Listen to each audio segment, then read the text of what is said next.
झटके पर झटके आप कहां लटके।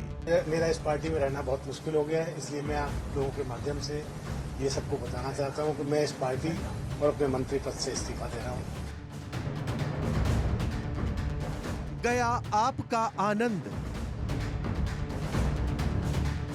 टेंशन पर टेंशन, ताबड़तोड़ एक्शन।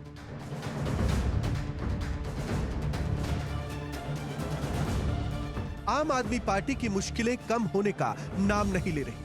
कभी कोर्ट से झटका तो कभी एलजी का एक्शन। प्रचंड बहुमत वाली ये सरकार आज कराह रही है।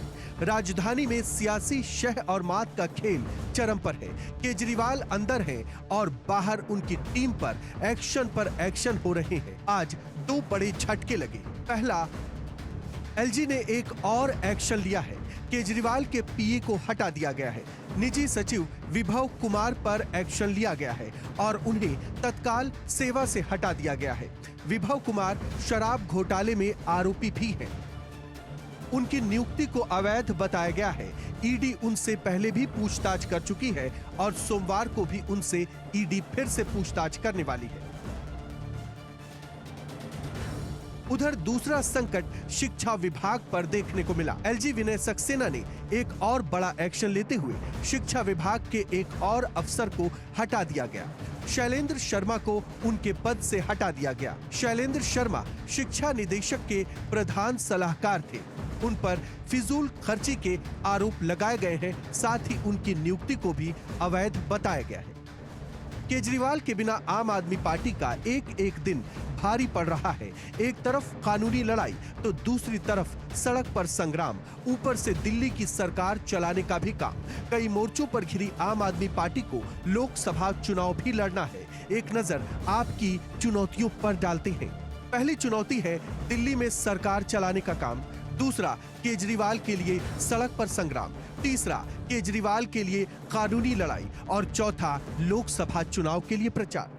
बड़े अफसोस के साथ कहना पड़ रहा है कि राजनीति तो नहीं बदली, लेकिन राजनेता बदल गए।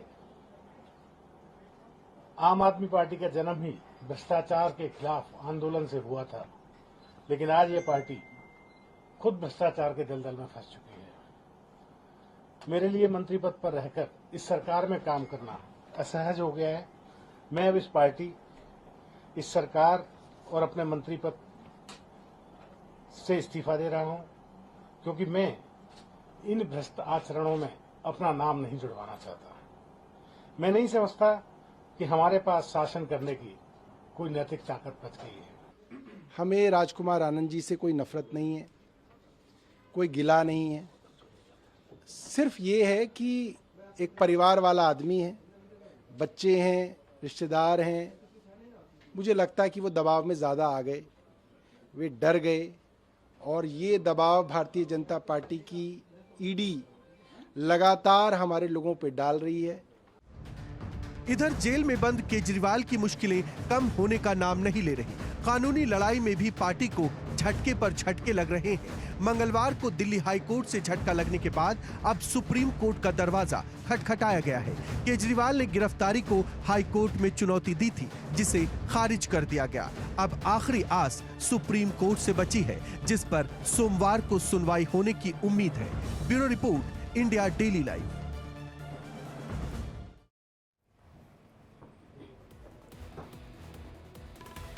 तो केजरीवाल जेल में है और उधर आम आदमी पार्टी की मुश्किलें खत्म होने का नाम नहीं ले रही। जी हाँ, दिल्ली सरकार में समाज कल्याण मंत्री रहे राजकुमार आनंद भी अब इस्तीफा दे चुके हैं और उनमें आम आदमी पार्टी पर कई आरोप भी उन्होंने लगाए हैं। तो इस दौरान पार्टी में वे नहीं रहना चाहते हैं। फिलहाल राजकुमार आनंद ने आम आदमी पार्टी से इस्तीफा देने के बाद किसी और पार्टी में जाने की अटकलों को खारिज भी कर दिया है। बता दें कि 2023 में जब ईडी ने सीएम केजरीवाल को शराब घोटाला मामले में पूछताछ के लिए बुलाया था, तो इससे ठीक पहले राजकुमार आनंद के ठिकाने पर छापा भी मारा गया था। और ये भी बताते चले कि ईडी के 3 मंत्रियों के जो सिविल लाइन स्थित आधिकारिक आवास हैं वहां समेत 9 जगहों पर छानबीन भी की गई थी।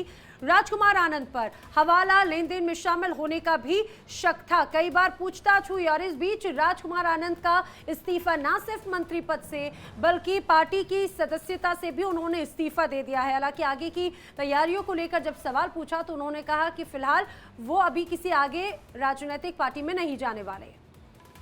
तो चलिए अब आपको बताते हैं कि आपसे इस्तीफा देने वाले नेता राजकुमार आनंद आखिर हैं क्यों। ग्राफिक्स के माध्यम से आपको बताएंगे कि राजकुमार आनंद कौन है। सबसे पहले आपको बता दें कि केजरीवाल के काफी करीबी बताए जाते हैं। इस बीच 2020 का जिक्र करें तो 2020 में जब विधानसभा चुनाव हुए दिल्ली में पटेल नगर से सीट में विधायक बने।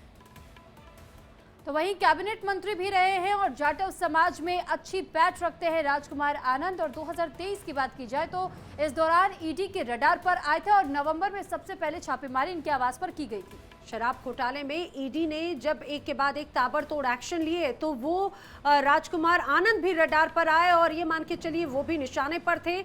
इसी वजह से माना जा रहा है कि राजकुमार आनंद भी समझ रहे होंगे कि आने वाले वक्त में या तो मुश्किल में घिर सकते हैं। बहरहाल फिलहाल उन्होंने मंत्री पद से इस्तीफा दे दिया है और इसके साथ ही पार्टी से भी उन्होंने सदस्यता से भी इस्तीफा दे दिया है। राजकुमार आनंद से आम आदमी पार्टी से इस्तीफा दिया तो चर्चा हुई कि उन्होंने ईडी के डर से इस्तीफा दिया और इस पर राजकुमार आनंद की क्या प्रतिक्रिया है वो भी सुनिए। कि मैं यही क्लैरिफाई करना चाहता हूं कि मैं ईडी से डर कर नहीं आया। मेरे बच्चों पर कोई तलवार नहीं लटक रही जो मैं पार्टी छोड़ के या कोई चीज़ छोड़ के आया या अपना मंत्री पद छोड़ के आ गया।